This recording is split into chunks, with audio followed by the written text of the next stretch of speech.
피해를 주장하는 피해 호소인이 있단 말이에요.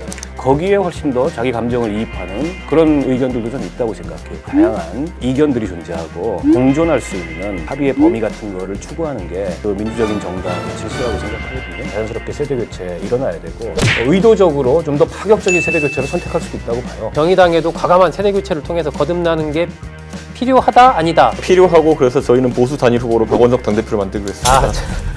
계속 요즘에 그냥 박원석 당대표를 밀어요? 이거 아직도 포기 안 했어요. 네, 여러분 안녕하십니까. 시사끝장입니다. 정의당이 또 시끄럽습니다. 박원석 전 의원 얘기에 따르면 시끄러운 게 활발하고 당원도 늘고 있다 이렇게 얘기는 하지만 어쨌든 총선 이후에 정의당의 행보 여전히 둘러싼 갈등, 내홍 이런 것들이 이어지고 있는 하나의 국면을 또 보여주는 게 아닌가 싶습니다. 지난번에 유호정 장혜영 의원이 박원순 시장 빈소에 조문 안 하겠다 이렇게 선언을 했었죠. 이에 대해서 심상정 정의당 대표가 두 의원의 메시지가 유족분들과 시민의 추모 감정에 상처를 드렸다면 대표로서 진심으로 사과드린다라고 얘기를 했습니다. 이 심 대표의 이 사과에 대해서 일부 당원들은 굉장히 비판하고 있고 일부 당원들은 또 잘했다라고 하고 있고 이게 또 굉장히 갈등이 치열합니다. 이 문제 한번 얘기해 보겠습니다. 이준석 미래통합당 전 최고위원, 박원석 정의당 정책의장과 얘기 나누겠습니다. 박 의원님, 이건 뭐 누구보다 잘 아실 것 같은데 이 정의당 왜 이렇게 그래서 누구보다 얘기하고 싶지도 않습니다, 별로. 근데 그렇잖아요. 우리가 한 뱃속에서 나온 형제간에도 생각이 많이 달라요. 네, 다 다르죠. 때문에 이제 정당이라는 게 어떤 동일한 가치나 혹은 이념이나 정책을 추구하지만 그게 완벽히 똑같은 이런 건 아니거든요. 그럼 뭐 더군다나 이제 민주적인 정당이면 정당일수록 그 내부에 다양한 그 이견들이 존재하고 또 그 이견들 속에서 뭔가 공존할 수 있는 어떤 이 합의의 범위 같은 거를 추구하는 게 저는 그 민주적인 정당의 질서라고 생각하거든요. 네. 그런 면에서 봤을 때 이견이 있는 거는 뭐 저는 지극히 당연하다고 보고요. 네.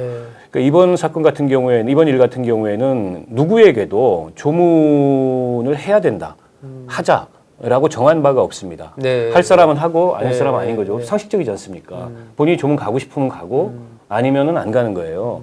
근데 그거는 이제 박원순 시장과의 개인적인 관계나 또 그 사이에 그 박원순 시장과의 역사가 있느냐 없느냐에 따라서 다 다르게 받아들이고 또 이게 뭐 과거에 노무현 전 대통령이나 노회찬 전 우리 대표 사건 때처럼 당사자가 그냥 어떤 선택을 하고 생을 마감하는 게 아닌 피해자가 있어요. 피해를 주장하는 피해 호소인이 있단 말입니다. 때문에 예민할 수밖에 없고 거기에 훨씬 더 자기 감정을 이입하는 그런 의견들도 좀 있다고 생각해요. 그 두 개가 대립되지 않는다. 이게 이제 당의 공식 입장이었습니다. 그래서 심 대표가 4시에 저도 같이 갔지만 조문을 했고 나오면서 입장 표명을 했어요. 이렇게 추모하고 애도하고 그 고인의 삶의 족적에 대해서 뭐 존중하고 명복을 빈다. 하지만 그 피해 호소인에 대한 2차 가해는 안 된다. 진실을 밝혀야 되고 뭐 그걸 위해 노력하겠다 이렇게 얘기했는데 두 의원이 쓴 글을 보면 저는 그렇게 글 내용이 문제다라고 생각하지는 않습니다. 그 유호정 의원 같은 경우에는 추모와 애도의 뜻도 다 표현을 했어요. 다만 나는 피해자 입장을 더 생각해서 조문은 하지 않겠다. 근데 이제 그게 하필이면 문장 맨 앞에 오는 바람에 이른바 이제 싸가지 논쟁에 걸린 거죠. 싸가지 프레임에. 저는 그거라고 보고 당내에서도 이거에 대한 반응이 당 안팎에서 다양합니다. 탈당 뭐 있는 것도 사실인데 뭐 탈당만큼의 입당이 있는 것도 사실이고 또 이제 여론의 반응 이전에 언론의 반응이 되게 중요한데 언론의 반응을 보면 비판적으로 보도한 언론도 일부 있습니다만 대다수는 그냥 중립적으로 보도하거나 아니면 이런 시각이 필요하다는 보도를 한 특히 이제 젊은 기자들의 공감되는 굉장히 컸던 걸로 알고 있어요. 그런 면에서 봤을 때 어떻게 보면 이게 뭐 고래 싸움에 새우등 터진다고 이게 당이 작다 보니까 뭔가 이 큰 당 쪽에서 무슨 문제가 있으면은 불똥이 튑니까? 그 불똥이 굉장히 부정적인 방향으로 정의당으로 튀는 게 아닌가 이렇게 생각하고요.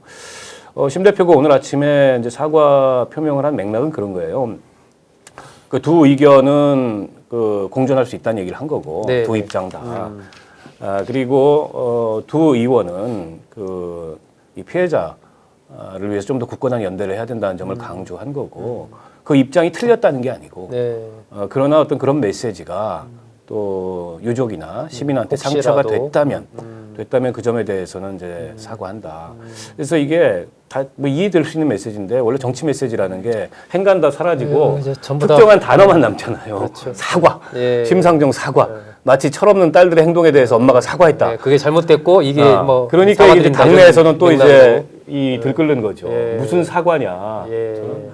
그 이준석 최고는 어떻게 봅니까? 저는 결국에는 그 정의당이 지금 상황에서 뭐 크게 제가 봤을 땐 당 차원에서 잘못한 건 없거든요. 네. 근데 작년에 잘못해놓은 것 때문에 지금 두들겨 맞는 계속 그 거예요. 여진이 아직도 있는 거예요. 뭐냐면 딱 민주당 주류 민주당 지지자들이 보기에는 야 니네 이중된 줄 알았는데 왜 우리하고 결을 같이 안 하냐 이거거든요 보면은. 근데 그거 뭐 정의당이 잘못한 건 아니에요 그거는. 그 대한민국의 상당한 덩어리를 이루고 있는 사람들의 인식에서 결국에는 진보 정당을 보는 관점 자체가 그렇게 그 사람들이 그렇게 가져가는 거거든요. 네. 예, 그렇기 때문에 이건 앞으로 정의당이 극복해야 될 과제다. 워낙 지난번에 그 4+1이라는 제가 봤을 때는 뭐 전혀 호환성이 없는 정당들끼리 엮여가지고 진보 정당과 민주당과 호남 지역주의 정당이 엮여가지고 이렇게 뭘 같이 하려다 보니까 지금 그 정체성의 혼란이 다시 온 거고 네. 뭐 오히려 저희가 지난번에 얘기했던 것처럼 저는 이제 류호정이나 이 장혜영 의원 같은 지금까지의 정의당 의원들과 살아온 이력이나 궤가 좀 다른 의원들이 어떤 지점에서 관심을 받을 것이냐 해서 저는 그때 이제 결국 뭐 이게 지금 이 박원순 시장 건이 결코 뭐 페미니즘 건 이런 건 아니지만은 네. 그런 어떤 결의 목소리를 낼 것이다 라고 해가지고 주목받을 것이다 라고 이제 저희가 봤었는데 그 결이 나올 텐데 아마 이 안에서 이제 구 영웅들과 그런 어떤 노선 네. 저는 뭐 생각이 다를 수 있다라는 걸 넘어가서 다른 물건을 파는 거거든요. 그 좀 노선 투쟁을 있을 수 있겠다는 생각합니다. 그 진중권 전 교수는 진보 정치에 세대 교체가 필요하다. 이 젊은이들을 과감하게 믿고 주도권을 넘겨라. 뭐 심상정 대표의 이 정치적인 정무 판단 능력의 한계를 드러낸 것 같다. 뭐 이렇게 이제 평가를 했는데 진보 정치의 세대 교체 이 여기에 대해서는 생각이 아니 뭐 어떠십니까? 세대 교체 당연히 필요한 거죠. 어떤 세력, 어떤 집단이든 그런 이제 혈액 순환이 없이 아직도 이제 80이 된 뭐 김종인 비대위원장이 당 대표를 한다든가. 이제 80을 바라보는 그 이해찬 대표가 당 대표를 한다든가 네. 그러니까 이번에 아주 선명한 꼰대 짓이 나오잖아요. 네. 기자한테 후레자식이라고 그러고 70, 80 아니야? 70을 바라보는. 예. 그리고 이제 김종인 대표도 뭐 그 이 상중에 제밥부터 욕심낸다고 뭐 보궐선거 얘기를 하고 네. 이제 물갈이가 필요한 거죠. 그 점에서 저희도 예외가 아니라고 생각해요. 상대적으로 젊은 정당임에도 불구하고 네. 저는 우리 사회가 이미 이제 기성세대들은 어느 정도 기득권이 됐잖아요. 네, 기득권이 됐죠. 때문에 그 기득권이라는 걸 본인이 인정하든 인정하지 않든 그 기득권의 목소리를 내게 돼 있어요. 그런 면에서 봤을 때 지금 이제 이 젊은이들이 우리 사회에서 겪고 있는 다양한 어떤 불합리와 불평등들이 있고 그런 목소리가 정치에 제대로 반영이 안 되는 측면이 있습니다. 그러니까 그런 목소리를 정치대로 끌어들여야 하기 때문에 이번에 이제 청년 비례대표도 저희가 그 일정한 기준을 둬서 이 공천을 한 거고 저는 그런 목소리 더 커지면서 자연스럽게 세대 교체 일어나야 되고 또 의도적으로 좀 더 파격적인 세대 교체를 선택할 수도 있다고 봐요. 네. 정당이 변화하기 네, 위해서. 다만 이제 세대 교체는 그냥 당위적으로만 얘기할 문제가 아니고 또 준비된 사람들이 있어야 하는 거잖아요. 준비된 사람들이 일단 있어야 세대 교체. 비오면은 그러니까 우리가 이제 뭐 유럽 같은 않을까요? 데를 비교해서 뭐 그 뉴질랜드의 그 총리라든지 또 핀란드의 총리라든지 30대 여성이에요. 네. 그 굉장히 세대 교체 상징처럼 얘기했는데 그분들의 정치 경력을 보면 최소 20년입니다. 그렇죠. 뭐, 예. 당내에서 굉장히 훈련됐고 또 그 정치학교 어떤 다 정부 다니고. 부처의 장관 혹은 차관 정도 급을 지낸 그런 정치 이력을 갖고 있어요. 때문에 한 나라의 총리를 수행하기에 부족함이 없는 그런 정치 경력 위에 서 있는 거지.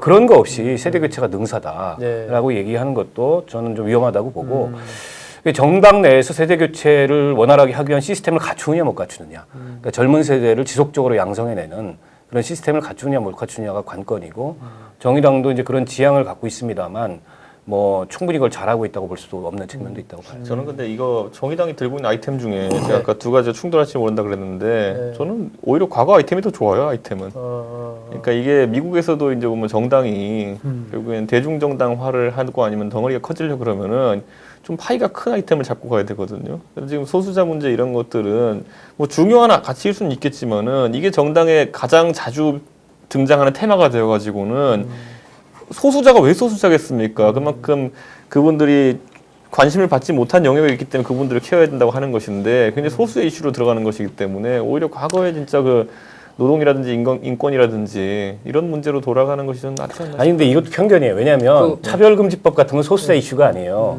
그건 보편적인 거죠. 민주주의의 네. 기본법이고 보편적인 법률이고 그리고 우리가 성폭력이나 성희롱 특히 위계에 의한 이런 권력자들의 그런 성폭력이나 성희롱에 맞서야 된다는 것도 그거는 기본 민주주의와 인권의 기본적인 가치의 문제이지 그게 왜 소수자의 문제예요? 제가 말하잖아요. 그게 그러니까 이게 이 이슈로 정당이 뭐로 각인되느냐가 중요한 것이지 개별 문제가 중요하지 않다가 아니에요. 아니 오히려 그래서 네. 정의당이 뭐 노동이라든지 민생이라든지 이런 사회 경제적인 그런 국민들의 삶의 조건을 개혁하고 바꾸는데 좀 더 집중하는 게 정의당답지 않느냐 이 점에 대해서 이제 토론의 여지가 있는데 마치 정의당이 지금 소수자들에만 그러니까 이런 거죠. 그러니까 지금 시점에서 아니, 예를 들어 정의당이 오히려 진보적인 아젠다를 바탕으로 한 부동산 대책을 갖고 싸워서 그걸 각인되느냐 아니면 이런 이슈 파이팅을 하는 이런 정당을 각인되느냐 저는 그냥 지켜보는 아니 관점에서 우리가 부동산 거예요. 정책 가지고 싸우고 있다니까. 아니 그게 안 들어가잖아. 그러니까 조문로로만 들어가잖아요. 그러니까 정책으로 가면 복잡하고 일단은 이제 시청자분들이나 이렇게 볼 때 지금 주제는 예를 들면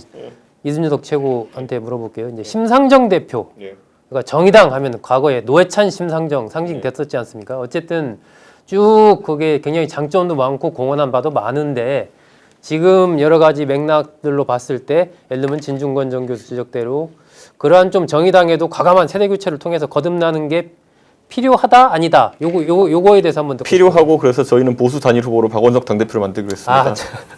계속 요즘에 그냥 박원석 당대표를 밀어요. 이거 아직도 포기 안 세대 했어요. 교체. 정의당의 보수 단일 대표. 저는 진중권 단일 교수한테 후보로. 이 말씀을 좀 하나 드리고 네, 싶어요. 뭐라고요? 평론에도 세대 교체가 필요하다. 평론에도. 이 말씀을 드리겠습니다. 감정이 있으시군요. 보수 단일 후보로 박원석 후보를 내겠습니다. 예. 이 정의당에서 지금 현재 펼쳐지고 있는 이 갈등은 사실은 보면은 이게 정의당의 일이 아니고요. 우리 모두의 일입니다. 이번 박원순 시장의 갑작스러운 충격적인 죽음 이후에 제가 집에서 굉장히 우리 딸들한테 시달림을 당했습니다. 아빠 생각은 뭐냐? 밝혀라. 이게 이제 이른바 젠더적인 이 성에 대한 이 기존의 아까 이제 박원석 의원이 이른바 이 싸가지라고 얘기를 했는데 이런 것이 이제 일종의 쉬운 말로 하면 꼰대적인 생각 이렇게 또 연결될 수가 있는 부분이어서 이게 정의당만의 문제가 아니고 사실은 우리 사회 많은 부분에서 기존의 기득권을 갖고 있는 연령대 사람들과 특히 남성과 또 여성 사이에 많은 갈등을 일으키는 지점이 아닌가 싶어서 이 문제가 어쨌든 우리 사회가 한 단계 좀 앞으로 나아가는 그런 계기가 됐으면 좋겠다 하는 그런 생각을 가져봅니다.